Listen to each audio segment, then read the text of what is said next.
Halo, assalamualaikum warahmatullahi wabarakatuh. Selamat siang semua. Gimana kabarnya hari ini? Sehat semua ya. Nah, hari ini saya akan menjelaskan tentang belajar puasa Ramadan ya, untuk bekal kita semua. Oke, kita lanjut ke pembahasan yang pertama ya. Nah, jadi pembahasan yang pertama itu apa itu puasa Ramadan? Nah, puasa Ramadan adalah menahan diri dari makan, minum, dan segala sesuatu yang membatalkan puasa sejak terbitnya fajar sampai tenggelamnya matahari dengan niat karena Allah Ta'ala. Nah, jadi kalian semua itu, anak-anaknya Bapak semua ini, menahan minum dan makan dari sebelum fajar sampai terbenamnya matahari. Nah, itu yang dinamakan puasa ya anak-anak. Selanjutnya kita ke materi yang kedua ya. Nah, selanjutnya itu syarat sah puasa ya. Syarat sah puasa itu adalah ketentuan yang harus dipenuhi agar puasa yang dijalani kalian 1 bulan penuh itu menjadi sah. Yang pertama itu ada beragama Islam. Nah, jadi syarat sah puasa yang pertama itu kalian semua harus beragama Islam ya. Nah, yang kedua itu mumayyiz. Mumayyiz di sini bisa membedakan mana yang benar dan mana yang salah, atau mana yang baik dan mana yang buruk.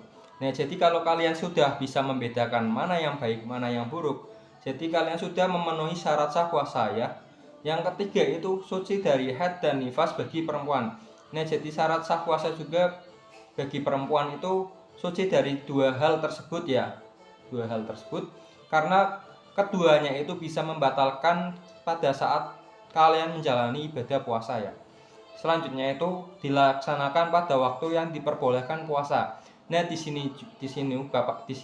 Bapak akan menjelaskan contohnya itu pada hari raya Idul Fitri ya. Kalian semua kan pada hari raya Idul Fitri kan makan-makan ketupat atau makan-makan ayam kuah kuning ya. Nah, di situ kan umat Islam dilarang berpuasa karena mereka 1 bulan kemarin penuh itu sudah menjalani puasa Ramadan ya. Karena eh, untuk untuk apa ya, untuk merayakan, bahasanya itu untuk merayakan kalau umat Islam itu kemarin sudah menjalani ibadah puasa. Nah, yang kelima itu berniat puasa pada malam hari. Jadi kalian itu pada malam hari itu tidak langsung tidur ya, tapi berniat puasa terlebih dahulu untuk besok paginya. Nah, selanjutnya ke materi selanjutnya. Oke, materi selanjutnya itu adalah apa hikmah puasa nih. Apa hikmah puasa? Nah, yang pertama itu melatih sabar. Nah, jadi kalian semua itu dilatih bersabar pada melaksanakan ibadah puasa ya. Tidak hanya menahan lapar, haus, atau minum atau yang lain-lain. Nah, kalian itu dilatih sabar agar mengontrol emosi kalian, tidak marah-marah kepada orang lain ya, atau tidak menggunjing kepada orang lain, atau eh, tidak apa itu ngomongin orang lain ya di belakangnya. Nah, Islam itu mengajarkan sabar pada berpuasa. Nah, lainnya itu seperti contoh dari pagi sampai malam nih, nahan makan dan minum, nahan nahan makan minum dan hal-hal yang lain yang membatalkan puasa itu. Nah, itu juga Islam mengajarkan melatih kesabaran. Nah, yang kedua itu melatih empati sosial. Nah, melatih empati sosial ini seperti contohnya itu kalian semua kan alhamdulillahnya itu berkecukupan ya. Maksudnya berkecukupan itu bisa makan tiap hari, tiap menit, atau ya enggak tiap menit juga ya. Maksudnya itu kesehariannya itu makan itu 3 kali sehari. Nah, Islam juga mengajarkan empati sosial. Maksudnya empati sosial ini orang lain kan kadang 1 hari itu bisa ada yang tidak makan atau makannya kesusahan, atau 1 hari itu bisa makannya 1 kali, dan 1 kali tersebut itu bisa semisal 1 piring nih, 1 piring itu dibagi orang 4 atau orang 5 untuk makan bareng-bareng. Nah, kalian itu diajarkan berpuasa untuk melatih empati sosial, eh, agar kalian itu bersyukur dengan keadaan kalian saat ini ya. Yang keempat itu menjaga kesehatan fisik. Nah, Islam juga dalam berpuasa itu bisa menjaga kesehatan fisik. Maksudnya itu pada berpuasa nih, organ-organ yang di tubuh kita ini kan kalau kita tidak berpuasa, organnya itu bekerja keras ya, bekerja keras.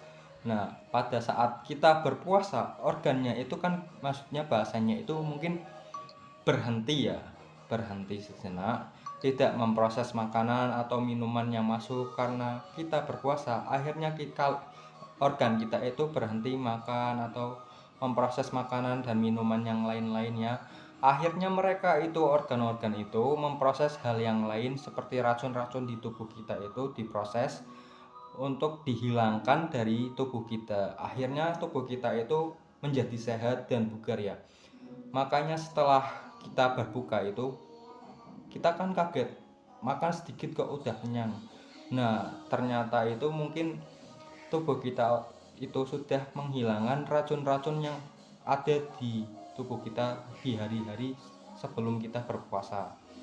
Nah, selanjutnya itu melatih kedisiplinan waktu. Nah, melatih kedisiplinan waktu di sini dalam puasa kan kita ada waktu-waktunya ya, ada waktu sahur, ada waktu sholat, ada waktu ibadah, ada waktu berbuka puasa. Nah, di sini Islam melatih kita disiplin. Seperti contohnya bangun bangun buat sahur itu jam sekian sampai jam sekian, atau jam 3 sampai setengah 4 itu waktunya sahur. Nah, itu kan kita dilatih disiplinnya. Nah, selain sahur itu ada ibadah puasa juga yang wajib. Kok puasa? Ada ibadah sholat juga yang wajib ya. Sholat 5 waktu itu kita harus tetap menjalani walaupun kita menjalani ibadah puasa. Nah, selanjutnya itu ada waktu berbuka puasa. Nah, waktu berbuka puasa kan jam 6 ya, atau waktu adzan maghrib ya. Nah, intinya itu Islam melatih kita disiplin waktu agar kita terbiasa disiplin ya. Oke, kita lihat materi selanjutnya. Oh, ternyata kita udah selesai ya. Terima kasih nih. Tulisannya terima kasih. Oke. Intinya Bapak minta maaf ya. Mungkin materi yang Bapak bisa sampaikan itu yang tadi Bapak sampaikan. Kurang lebihnya Bapak minta maaf. Wassalamualaikum warahmatullahi wabarakatuh. Nah, kalian semua jangan lupa berdoa ya anak-anak ya. Jaga kesehatannya. Bye bye. Burung-burung. Bye bye.